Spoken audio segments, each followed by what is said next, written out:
In the emerald heart of the Blackwood Basin, a vast network of peat-stained rivers and suffocating mangroves on the edge of the Australian coast, lived Alara Vance. To the townspeople of Port Calloway, she was simply the basin brat, a wild creature who belonged more to the salt spray and the mud than to the world of men. Her family had once been a boisterous, if broken, collection of souls living in a shack built of scavenged cedar and corrugated iron. But the basin was a hard place that swallowed hope. One by one, they vanished. First, her mother, draped in a silk scarf that looked like a misplaced butterfly against the gray mud, walked down the sandy track and never looked back. Then her older siblings, driven out by their father's alcohol-fueled rages and the crushing weight of poverty. Finally, her father, a man whose soul had been burned hollow by the Great War, simply failed to return from a fishing trip, leaving a 7-year-old Alara to the mercy of the tides. Alara learned the language of the basin out of necessity. She tracked the migration of the silver-eyed honey-eaters and knew exactly when the tide would swell high enough to flood the floor of her kitchen.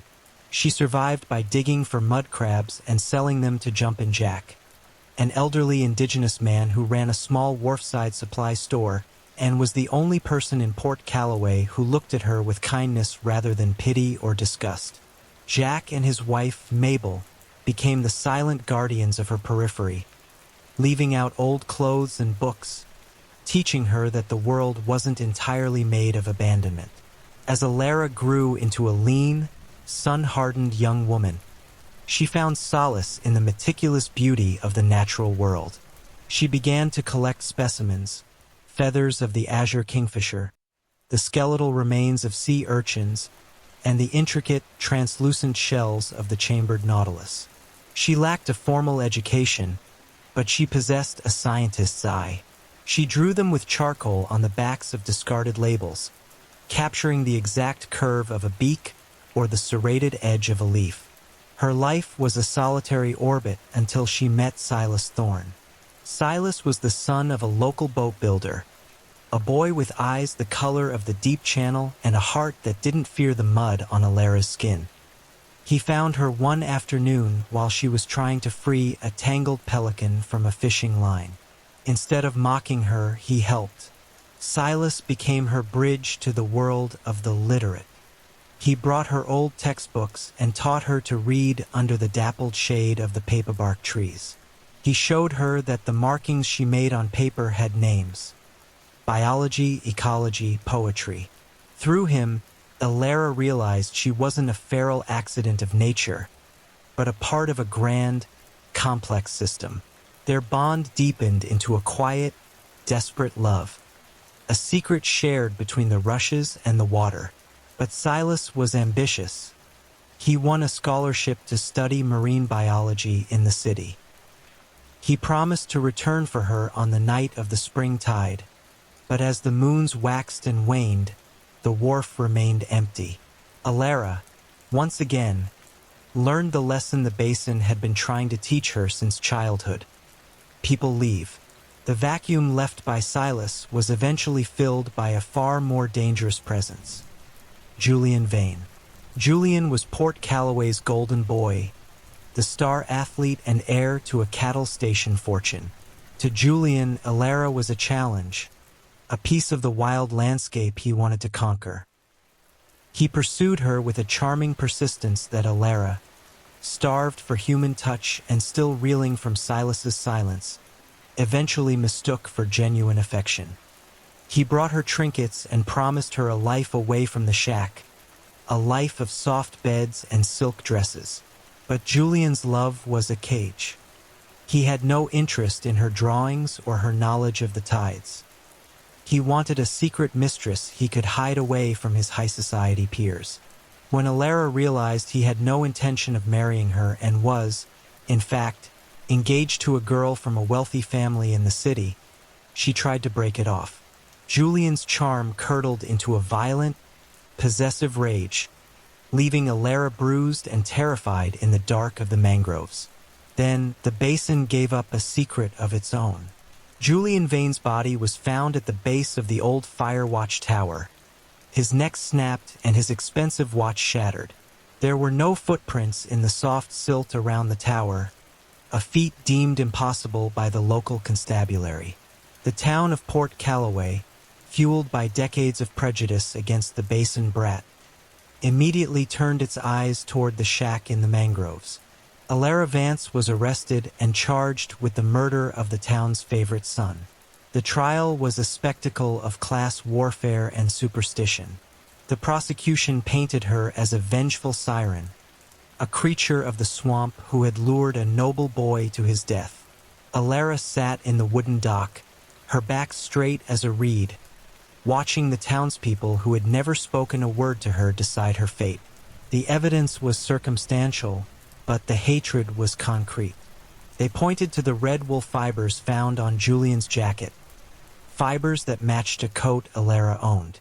They spoke of her unnatural lifestyle and her lack of moral compass. Yet, through the darkness of the cell, Silas Thorne reappeared.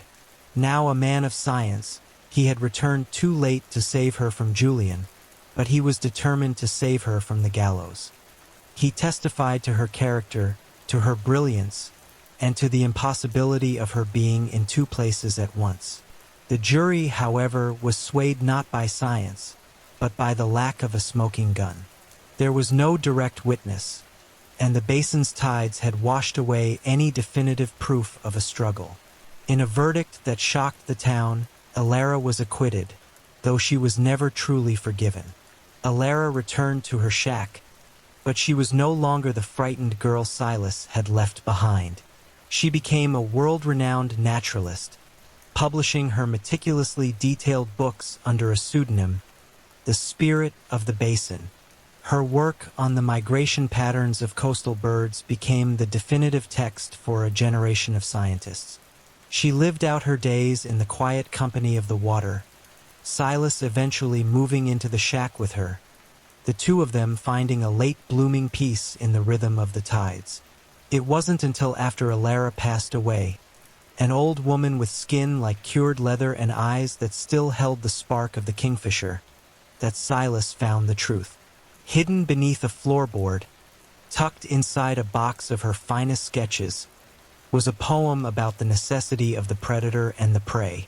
And beneath the poem, wrapped in a scrap of red wool, was the missing shell from Julian Vane's necklace, the one he had been wearing the night he fell. The basin keeps its secrets, and Alara, its truest daughter, had kept hers until the end. The silence that followed Alara's death was not a void, but a symphony of the environment she had protected. Silas sat on the porch of the shack, the floorboards groaning under the weight of decades of salt and memory. He looked at the box he had found, the evidence of a life lived on the razor's edge between survival and soul. He understood now that Alara had not killed out of malice, but out of the same instinct that drives a hawk to strike or a mother to defend her nest. In the law of the basin, there is no murder, only the restoration of balance. Julian Vane had been a blight, a force of destruction that did not understand the delicacy of the ecosystem he tried to dominate. Alara had simply been the hand of the environment, ensuring that the predator did not consume the very world it walked upon. Silas chose to burn the red wool and the shell in a small fire on the shore. He watched the smoke rise and mingle with the evening mist, a final ghost departing the mangroves. He didn't feel a sense of betrayal. He felt a profound, aching respect. Alara had survived a world that tried to drown her, starve her, and imprison her. She had built a kingdom out of mud and feathers. As the sun dipped below the horizon, painting the water in shades of bruised purple and gold, Silas realized that the story of Alara Vance would never be found in the court records of Port Callaway. Her true history was written in the roots of the mangroves and the shifting dunes of the Blackwood Basin. She was the water, she was the wind, and she was finally, irrevocably, free. The town of Port Callaway eventually moved on, as towns do. The scandal of the Vane family faded into local legend, told to frighten children away from the dangerous currents of the basin. The Firewatch Tower was eventually torn down, replaced by a modern lighthouse that pulsed with a cold, mechanical light. But the shack in the mangroves remained, slowly being reclaimed by the earth. Vines crept through the windows, and the salt air ate away at the iron roof. Occasionally, a hiker or a young naturalist would stumble upon the ruins and find a stray feather or a fossilized shell, wondering about the woman who had once called this wild place home. They would see her name in the footnotes of prestigious journals, never realizing that the spirit of the basin was the same girl the town had tried to hang. Alara had achieved the ultimate camouflage. She had become a part of the landscape she loved, a ghost in the reeds, a whisper in the salt spray, forever watching over the world that had both broken and made her. The isolation of the Blackwood Basin did not just shape Alara's survival. It forged her intellect into something sharp and unyielding. In the years following her acquittal, the shack became a sanctuary of silent industry. While the residents of Port Callaway whispered about her in the aisles of the grocery store, Alara was deep in the salt marshes, documenting the life cycle of the ghost crabs. She moved through the reeds with a predator's grace, her skin bronzed by a sun that felt more like a parent than the mother who had walked away. She had learned that in the wild, there is no morality, only consequence. The tide does not apologize for drowning the hatchling. It simply follows the moon. This perspective allowed her to live with the weight of what happened at the watchtower, a secret buried as deeply as the prehistoric fossils in the basin's limestone shelves. Silas Thorne's return to the basin was not the triumphant homecoming he had envisioned as a boy. He came back with the heavy gait of a man who had seen the artifice of the city and found it wanting. When he first approached Alara's shack after the trial, he didn't bring apologies. He brought a microscope and a collection of professional-grade watercolors. He understood that to reach Alara, he had to speak the language of the basin. Their reconciliation was not a sudden burst of passion, but a slow, rhythmic alignment, like two rivers merging into a single delta. They spent their days in a companionable silence, Silas helping her index the thousands of specimens she had collected over a decade of solitude. He became the editor of her soul, helping her translate her raw, intuitive observations into the structured prose that would eventually captivate the scientific world. However, the shadow of Julian Vane was not so easily bleached by the sun. Julian's father, Arthur Vane, was a man whose power was built on the ownership of land and the control of people. To him, Alara's acquittal was not a failure of evidence, but a personal insult to the Vane bloodline. For years, he used his influence to ensure that Port Callaway remained a hostile territory for her. He pressured Jumpin' Jack to stop buying her crabs and attempted to have the basin rezoned for industrial development, hoping to bulldoze the very mud she called home. But the basin was a fickle ally for a man like Arthur. The more he tried to drain the swamps, the more the earth buckled and reclaimed his machinery. The land itself seemed to recognize Alara as its rightful tenant, offering up its bounty while swallowing the ambitions of those who sought to tame it. It was during one of these skirmishes with the Vane estate that Alara's first book, The Anatomy of the Marsh, was published under the name E.V. Blackwood. The book was a revelation. It didn't just describe the flora and fauna. It captured the pulsing, breathing heart of a world most people considered a wasteland. When the first royalty checks arrived at the small post office in Port Callaway, the postmaster stared at the amounts with a mixture of awe and resentment. The basin brat was becoming wealthier than the men who had once looked down on her. Yet Alara changed nothing about her life. She didn't buy a house in the town or a car to traverse the dusty roads. She bought better paper, more jars for her specimens, and a sturdy boat that could handle the treacherous rips at the mouth of the bay. The relationship between Alara and Silas remained a mystery to the town. They were never seen at the local dances or the Sunday markets. Instead, they were glimpsed at dawn, two figures in a skiff silhouetted against the rising sun, or at dusk, the dim yellow glow of a kerosene lamp burning late into the night in the window of the shack. Silas took over the heavy labor, reinforcing the pilings of the house and building shelves that reached from floor to ceiling to house Alara's expanding library. He never asked about the night Julian died, and Alara never offered the story. There was a pact of silence between them, a recognition that some truths are too heavy for the fragile structure of a shared life. They lived in the now, anchored by the seasonal migration of the whales and the blooming of the night-scented lilies. As the decades wore on, the physical toll of the basin began to show. Alara's hands, once nimble enough to sketch the microscopic hairs on a bee's leg, grew gnarled and stiff. Her eyes, though still sharp, began to cloud with the cataracts of age. Yet her mind remained a map of the waterways.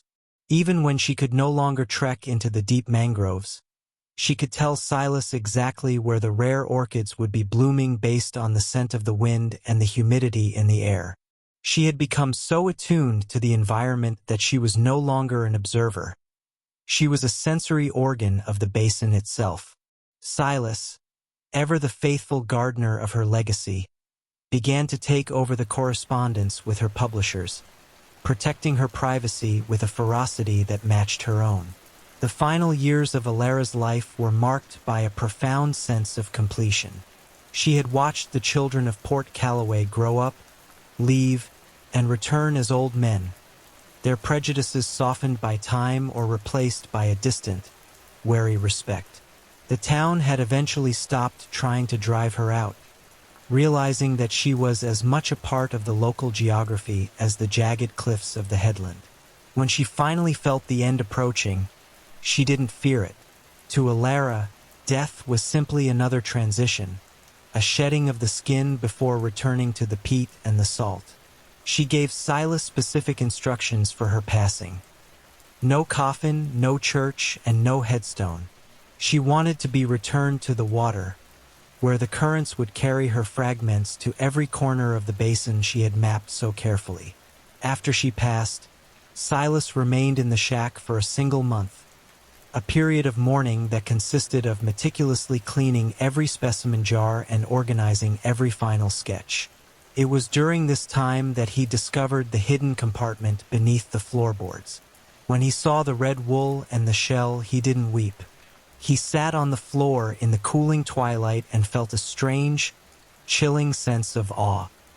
He remembered the night of Julian's death, the storm that had lashed the coast, the way the wind had howled like a wounded animal. He realized that Alara had done what was necessary to survive a predator that no one else would stop. She had used the watchtower not just as a location, but as a tool, understanding the physics of the fall and the timing of the tides better than any forensic expert ever could. Silas fulfilled her final wish. On a night when the moon was a silver sliver in the sky, he took her remains out to the deep channel where the river met the sea. As he scattered her ashes, he felt the basin reach up to receive her. The water rippled, and for a moment, it seemed as though the kingfishers and the herons rose in a silent salute. He returned to the shack, burned the final pieces of evidence, and walked away, leaving the door unlatched. He knew that the mangroves would not take long to move in.